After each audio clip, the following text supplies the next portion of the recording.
Welcome to the deep dive. Ever stop to think about why you assume flicking a switch makes the light turn on? Right, that basic cause and effect. Exactly.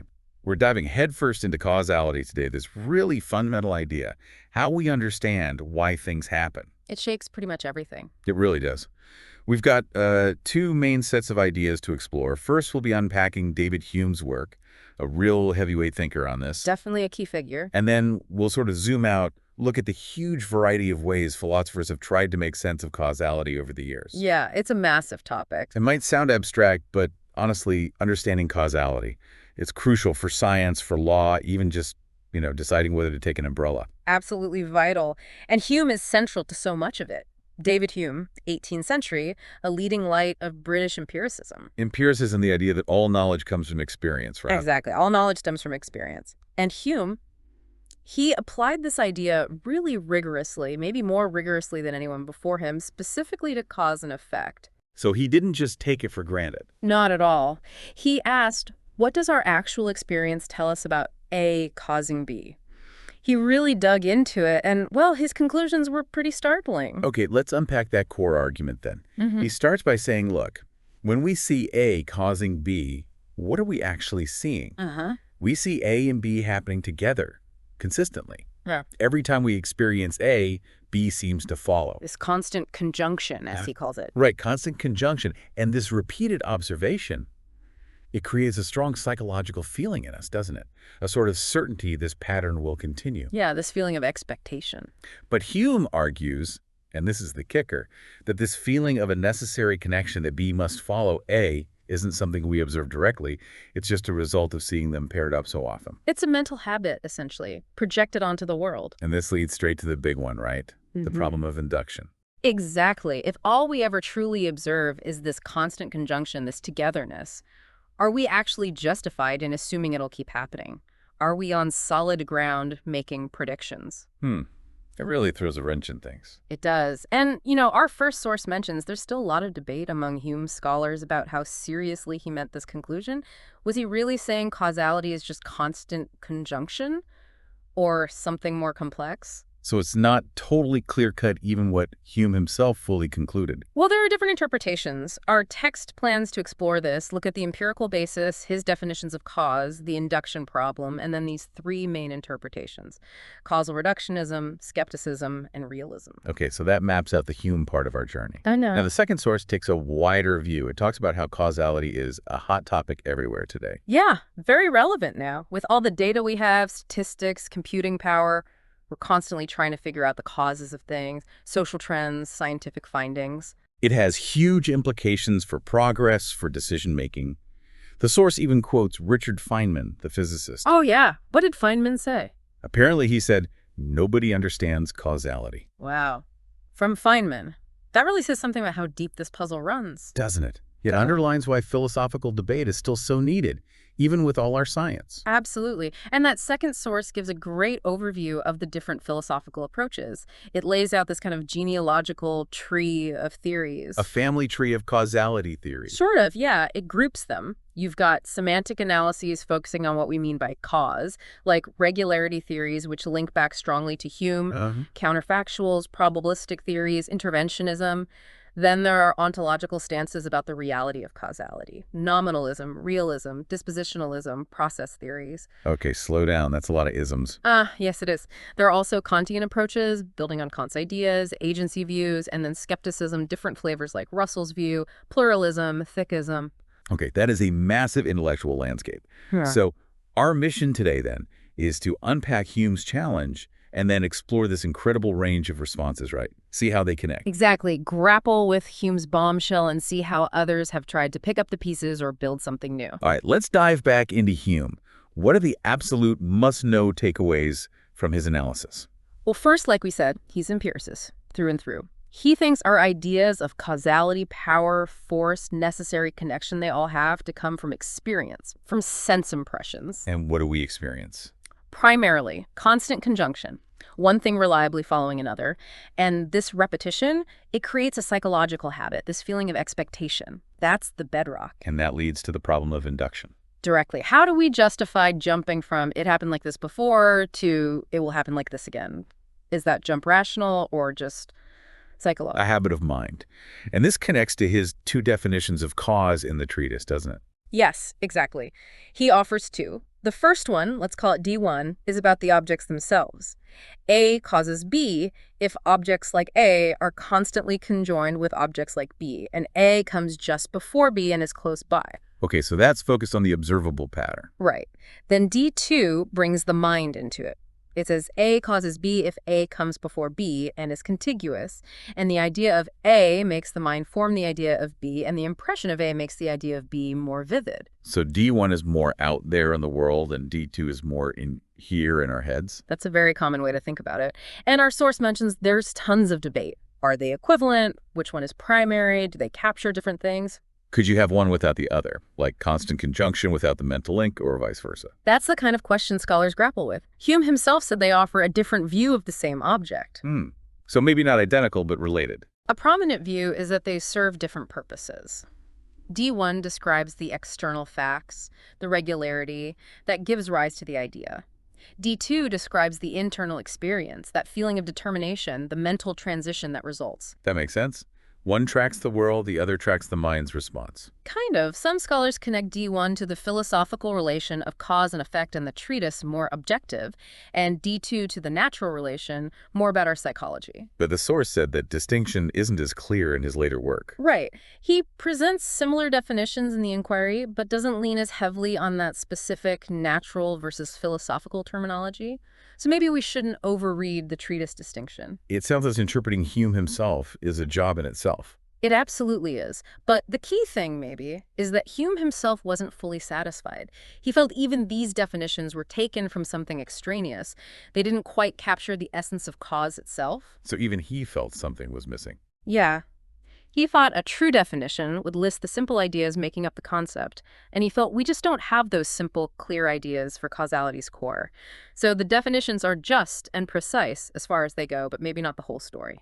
Okay, so Hume, empiricism, constant conjunction, psychological necessity, problem of induction. That seems to be the core package. That's a great summary. And the problem of induction really hinges on this idea of the uniformity of nature. The assumption that the future will resemble the past. Exactly. Hume argues we can't know this a priori. It's not a logical truth. We can imagine chaotic futures.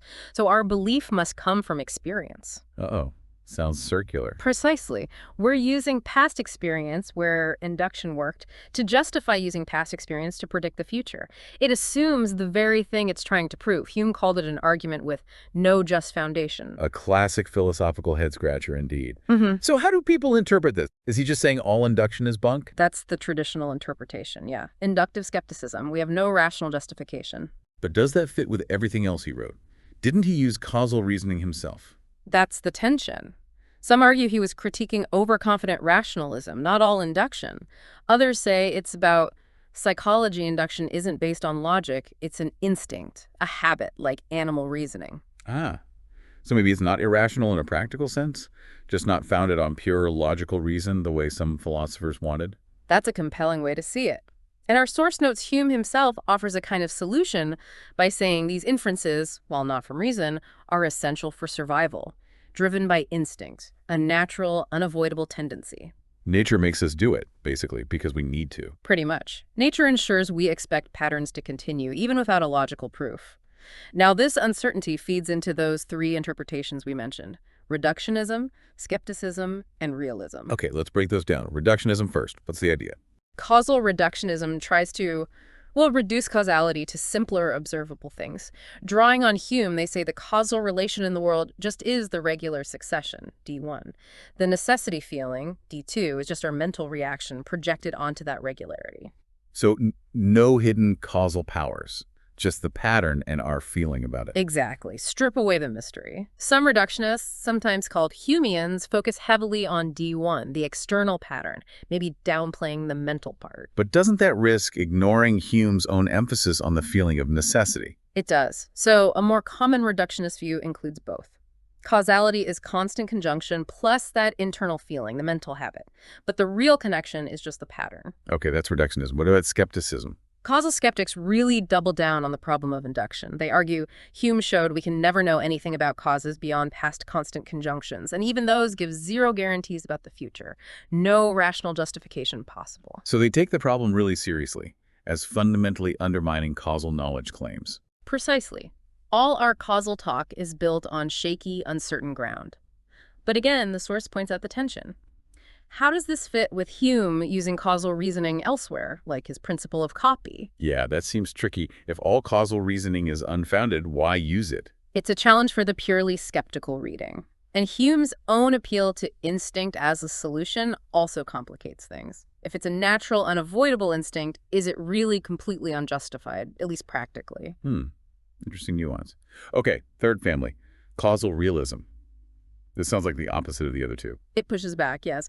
Causal realism, often linked to the new Hume interpretation, argues Hume actually did believe in a more robust causality, something beyond just constant conjunction. Really? How, given everything he said about only observing conjunctions? It's a subtle reading. Realists often emphasize a distinction they think Hume made, perhaps implicitly, between our idea of causality, limited by experience, and the reality of causality itself. So just because our concept is limited doesn't mean the thing itself is limited in the same way. Exactly. They see Hume as doing epistemology, analyzing our knowledge, not necessarily ontology, denying a deeper reality. He's mapping the limits of our understanding, not the limits of the world. That's a fascinating way to frame it. And they point to Hume distinguishing between conceiving, forming a clear idea, and supposing or believing. Maybe we can only conceive of constant conjunction clearly, but we can still suppose or believe in a genuine causal power, even if the idea is fuzzy. So we can believe in something more, even if we can't perfectly picture it based on direct experience. That's the argument. But, as the source notes, it's controversial. Strict empiricists argue Hume should remain agnostic about anything beyond observable conjunction. Because that's all experience gives us. Right. Realists counter by saying Hume might appeal to non-rational factors like instinct or natural belief to justify this belief in something more. We're just built to believe it. So it's a deep debate about reconciling Hume's empiricism with our strong intuitions about cause and effect. Reductionism, skepticism, realism, all finding support in Hume's complex texts. Absolutely. And this huge debate sparked by Hume leads us perfectly into that wider landscape of theories that came after him. Right, the genealogical tree. Let's look at those semantic analyses first. Well, what do causal claims mean? Regularity theories seem like the most direct descendants of Hume. They are. Thinkers like John Stuart Mill built on Hume, trying to define cause strictly through regular patterns. Mill emphasized the cause-to-effect direction and the idea of a total cause, all the conditions needed. But we know these face problems. The source mentioned incredibly enormous cases. Yeah, if the total cause includes everything in the universe, well, it becomes unmanageable. Plus, the common cause problem. A and B always happen together, but only because C causes both. Like the barometer and the storm. Right, conjunction isn't enough. Yeah. And overdetermination. Two assassins firing at once, both shots were sufficient. Which one was the cause according to a simple regularity view? Tricky. And Russell's irrepeatability problem: can a truly unique, fully specified cause ever happen twice to form a regularity? Exactly. Simple regularity seems too simple. It breaks down. So philosophers looked elsewhere. Counterfactual theories, David Lewis, focusing on what would have happened. Yes. C causes E if, had C not occurred, E would not have occurred, or there's a chain of such dependencies. It shifts focus from what is to what might have been. Dependence is key. A what-if analysis, but this also had problems, right? Especially with redundancy, like those two assassins again. Precisely. Preemption is a classic headache. Assassin 1 shoots, but Assassin 2's bullet gets there first. If Assassin 2 hadn't shot, the victim still would have died from Assassin 1's bullet. The simple counterfactual, if C hadn't happened, E wouldn't have, breaks down. So the effect doesn't seem counterfactually dependent on the actual cause in that scenario. Right. Lewis developed more complex versions involving causal chains and nuances about dependence, but they get very technical and face their own challenges. Issues with transitivity, too. If A causes B and B causes C, does A counterfactually cause C? Not always. Sometimes not, especially in weird cases like double prevention, where A prevents something that would have prevented C. It gets tangled. Pinning down counterfactuals to match intuition is hard. Okay, so if counterfactuals aren't perfect, what else? Probabilistic theories. These say causes raise the probability of their effects. Striking a match makes fire more probable, even if not guaranteed. Good for dealing with indeterminism, maybe like in quantum mechanics. Seems intuitive for many cases. But the source mentioned a problem here too. The golfer example. Right. The golfer shanks a shot, it hits a tree, and improbably goes in the hole. The bad shot actually lowered the probability of a hole-in-one compared to a good shot, but it still caused it. So probability raising isn't the whole story either. Okay, and interventionism. This one focuses on manipulation. X causes Y if intervening to change X would lead to a change in Y. Think experiments. It's less about a definition of cause in the abstract, more about how we investigate causal links practically. So, more about methodology for finding causes. Often, yes. Very influential in fields like epidemiology or social science, using the potential outcomes framework to infer causes from data, even non-experimental data. Got it. So that's a tour of semantic analyses. And what about those ontological stances, the nature of causality itself? Nominalism versus realism first. Nominalists, echoing Hume's skepticism, say causality is just the sum of its instances. There's no universal necessitating relation out there, just patterns we label cause. And realists. Realists argue there is something more, an objective, real connection, maybe a universal relation of necessitation that makes the cause bring about the effect. A genuine causal glue. So a deeper reality beyond the pattern. What about dispositionalism? This view says causes have powers or dispositions to produce effects. Fragility is a disposition of glass to break. Causes inherently tend to produce their effects, even if they don't always succeed, focuses on the capacities of things. Interesting. Like potential energy and process theories. These try to ground causality in physics. Causation involves a physical process, the transfer of a conserved quantity like energy or momentum from cause to effect. Think salmon or Tao. It tries to be scientifically grounded, less metaphysical. Okay, shifting gears again. Kantian approaches. Kant saw causality differently, didn't he? Not out there, but in our minds. Exactly. Kant argued causality is a fundamental category of the understanding. It's a structure our minds impose on experience to make sense of it, to order events in time objectively. Without it, just chaos. So it's necessary for a coherent experience. For Kant, yes. A condition for the possibility of experiencing an objective world. While the strong Kantian claim is debated, the idea that causality is deeply linked to how our minds work has been hugely influential. This leads to agency views. Linking causality to our experience as agents. Right. The idea is our basic concept of cause comes from our own experience of doing things, of intentionally bringing about effects. That feeling of agency is primary. Makes sense for human actions. But what about, say, gravity causing an apple to fall? How does agency explain that? That's the challenge. Relating physical causation directly to intentional agency can be difficult. Some, like Hugh Price, suggest causality might be like a secondary quality, like color, partly objective, partly dependent on our perspective as agents. A complex interaction. Finally, let's touch on skepticism again.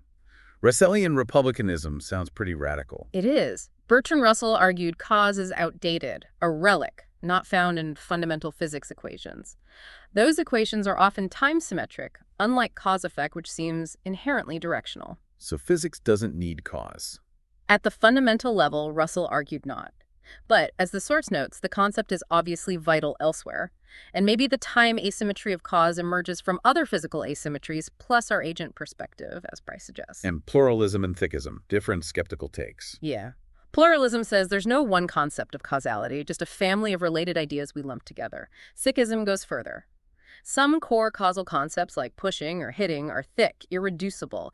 You can't analyze them into non-causal bits without losing the meaning. So maybe the search for one definition is misguided. That's what these views suggest. Focus on the variety instead of single essence. Wow. Okay. That has been an absolutely incredible journey through the philosophy of causality, from Hume's starting point to this huge complex landscape. It's clear this is still very much alive. Definitely not a settled issue. So as we wrap up this deep dive, let's revisit Hume one last time. Key takeaways for listeners.